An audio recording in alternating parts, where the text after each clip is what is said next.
แตงน้อย100 ล้านเฮาออกงานบานสนามกีฬาเพราะว่าเป็นธรรมดามีลูกศิษย์ขึ้นไปยืนเฮียนน้ำเอก หลังจากเขาประกอบปั๊มแล้วเนาะแบบตักดินใจว่าก็เต็มบ่วงเต็มอย่างพอหน้าเลย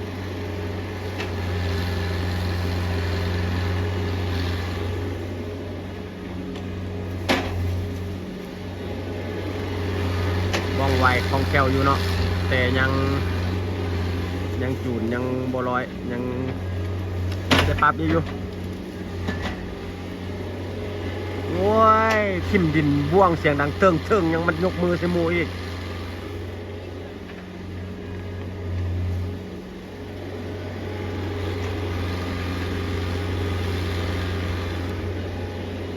บ้านสนามกีฬา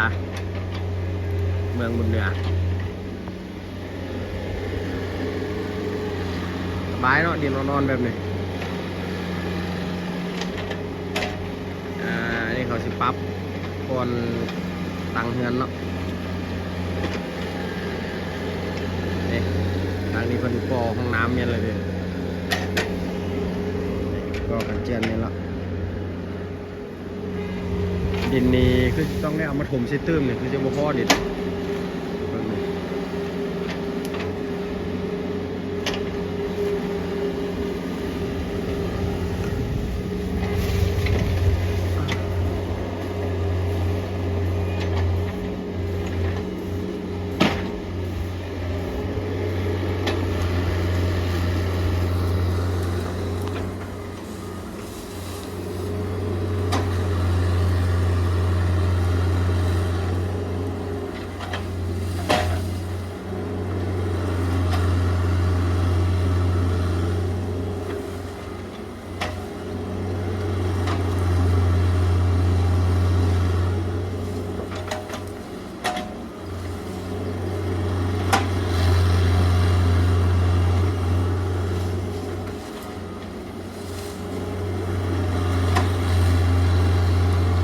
ขับยามหนาวนี่ได้เรื่องอยู่รถอันนี้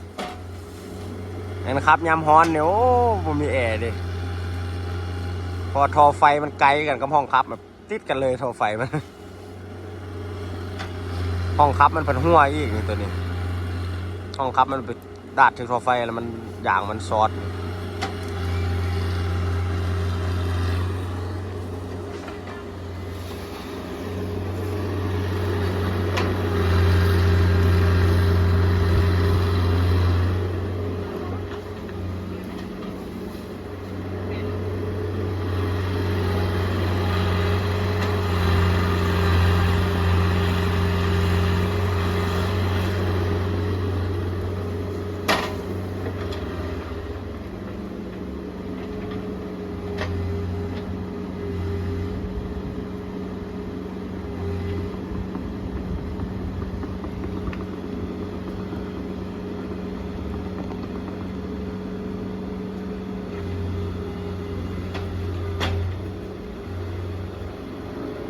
ระวัง FC ตกรถได้สิทธิ์แหงหลาย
นี้ก็เป็นรถเงา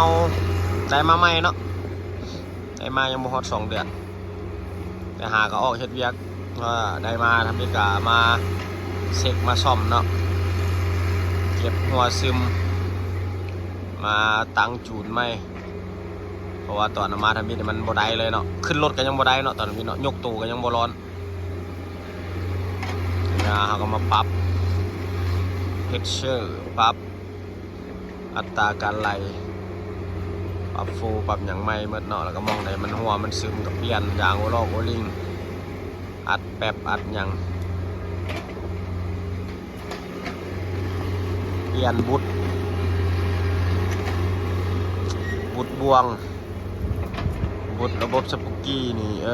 ระบบบุ้งกี้มันเปลี่ยนไม่เมื่อเนาะ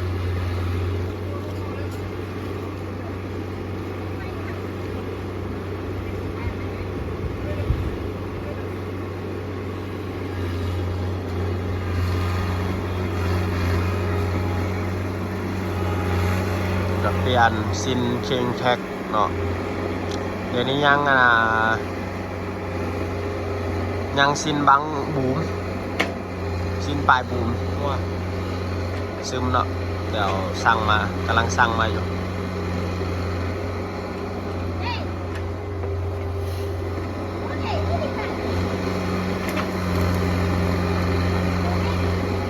ยังต้องได้จูนอีกหน่อยนึงว่าอ่างในแห้งดันเอาอ่างเข้าในแห้งดันจะเกินเนาะเดี๋ยวสีปรับจุดเอาแห้งดันอ่างลงอีกหน่อยนึงแล้วก็เก็บหัวซึมนี่แหละสำคัญต่างๆหัวซึมรถมือสองมาเนาะมันก็แบบนี้แหละต้องเรียกไปซ่อมไปจนกว่ามันจะดีจนกว่ามันจะดูโตเนาะ